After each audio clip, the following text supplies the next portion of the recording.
আসসালামু আলাইকুম। আপনার মন কি খুব ভারাক্রান্ত? এমন কাউকে খুঁজছেন যার সাথে আপনার বাকি জীবনটা কাটাবেন, কিন্তু পথ খুঁজে পাচ্ছেন না?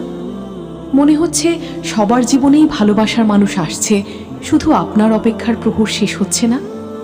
আপনি হয়তো অনেক দোয়া করেছেন, তাহাজ্জুদে চোখের জল ফেলেছেন, এমনও মনে হয়েছে আপনার দোয়া কি কবুল হচ্ছে না। যদি আপনার মনে এই প্রশ্নগুলো এসে থাকে, তবে আজকের এই ভিডিওটি আপনার জন্য। কারণ আপনার ভালোবাসার গল্পে সবচেয়ে বড় মুজিজা বা অলৌকিক ঘটনাটা হয়তো সামনেই অপেক্ষা করছে। আর সেই মুজিজার চাবিকাঠি লুকিয়ে আছে আপনার সিজদার মধ্যে। দ্বিতীয় ভাগ, হতাশার কারণ এবং ইসলামিক। তোমরা কোনো কিছুকে পছন্দ করো, অথচ তা তোমাদের জন্য অকল্যাণকর, আর আল্লাহ জানেন তোমরা জানো না। আমরা মানুষ, আমরা অধৈর্য হয়ে যাই যখন দেখি আমাদের বন্ধুরা বা চারপাশের মানুষরা জীবনসঙ্গী খুঁজে পাচ্ছে। তখন আমাদের মনে হয় আমি কেন পিছিয়ে আছি। শয়তান তখন আমাদের মনে ওয়াসওয়াসা দেয়। সে বলে, দেখো, আল্লাহ তোমার কথা শুনছেন না। কিন্তু আল্লাহ সুবহানাহু ওয়া তাআলা কি বলেন? তিনি বলেন, তিনি আমাদের জন্য কোনটা ভালো আর কোনটা খারাপ তা আমাদের চেয়ে অনেক ভালো জানেন। হতে পারে আপনি যাকে চাইছেন সে আপনার জন্য কল্যাণকর নয়। হতে পারে আল্লাহ আপনার জন্য তার চেয়েও উত্তম কাউকে তৈরি করে রেখেছেন। আপনার দেরি হচ্ছে না, বরং আপনাকে নিখুঁতভাবে তৈরি করা হচ্ছে। আপনার জন্য যে মানুষটিকে লেখা হয়েছে তাকেও তৈরি করা হচ্ছে। আল্লাহ চান সঠিক সময়ে সঠিক পরিস্থিতিতে আপনাদের দেখা হোক, কারণ আল্লাহর সময় জ্ঞানী হল নিখুঁত। তৃতীয় ভাগ, সিজদার শক্তি, রবের সবচেয়ে নিকটে। রাসূলুল্লাহ সাল্লাল্লাহু আলাইহি ওয়াসাল্লাম বলেছেন, বান্দা তার রবের সবচেয়ে নিকটবর্তী হয় তখন যখন সে সিজদারত থাকে। সুতরাং তোমরা সিজদায় বেশি বেশি দোয়া করো। সহিহ মুসলিম। একবার ভেবে দেখুন, পৃথিবীর সব দরজা যখন বন্ধ হয়ে যায়, তখন আপনার রবের দরজা আপনার জন্য খোলা থাকে। সিজদা হলো সেই দরজা দিয়ে প্রবেশ করার চাবিকাঠি। সিজদা শুধু একটি শারীরিক ইবাদত নয়, এটা হলো আপনার আত্মার আত্মসমর্পণ। আপনার সব কষ্ট, সব না বলা কথা, সব চোখের জল আপনার রবের সামনে পেশ করার সবচেয়ে সুন্দর মাধ্যম হলো সিজদা।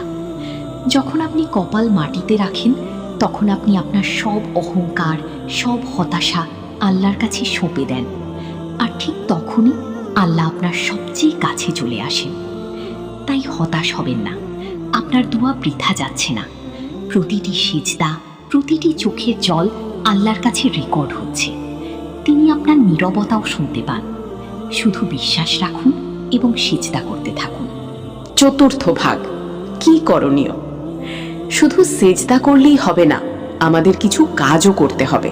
কারণ আল্লাহ তাদেরই সাহায্য করেন যারা নিজেদের অবস্থার পরিবর্তনের চেষ্টা করে। 1. গুনাহ থেকে দূরে থাকুন।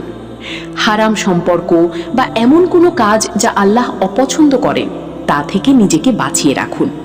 একটি পবিত্র পাত্রেই পবিত্র রহমত বর্ষিত হয়। 2.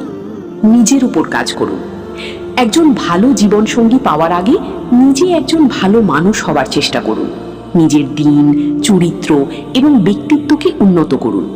আল্লাহ বলেন, সৎ নারীরা সৎ পুরুষদের জন্য এবং সৎ পুরুষরা সৎ নারীদের জন্য। সূরা নূর 26। 3.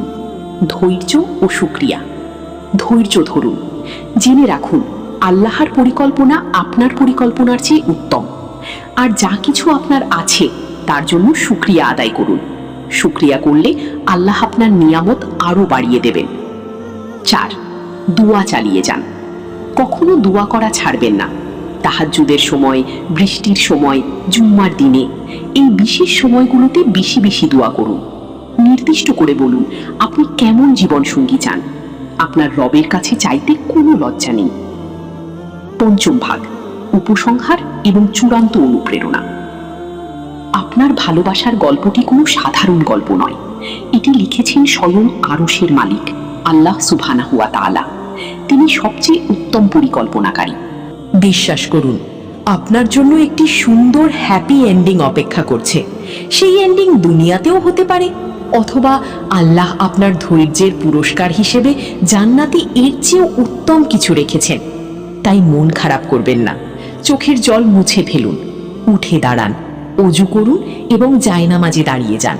আপনার রবের সামনে সিজদায় লুটিয়ে পড়ুন, কারণ আপনার ভালোবাসার গল্পে সবচেয়ে বড় মুজিজাটা খুব শীঘ্রই ঘটতে চলেছে। শুধু বিশ্বাস রাখুন আর সিজদা করতে থাকুন। ভিডিওটি যদি আপনার ভালো লেগে থাকে তাহলে শেয়ার করে অন্য ভাই বোনদের কাছে পৌঁছে দিন। কমেন্টে আমিন লিখে আপনার বিশ্বাসকে প্রকাশ করুন। জাযাকাল্লাহু খাইরান।